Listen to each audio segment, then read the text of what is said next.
I onda sam shvatio da počnem u edukativnom smeru. A ne, u redu je, poznajemo se. Ali bitno je za priču. I pročitao sam najgluplju vest ikada na svetu.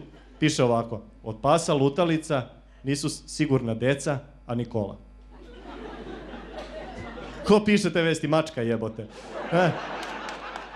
Jer smo svi prisustvovali toj sceni kad čopor lutalica kidnapuje dete, sjednu ukradena kola i...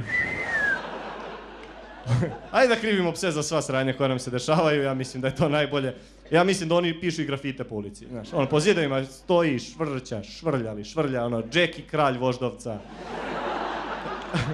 Ko ne voli žućka može da ga dućka. I još smo počeli da oblačimo sirote pse. Jeste to primjer, uvijek je to neki mali švrća, oni žerase, onako pudlica, maltezer, neki onako roze džemperčiću, direktan potomak Vuka ide u roze džemperčiću, umire od sramote, verovatno ga i ove lutalice zajebavaju. Boško Jakovljević.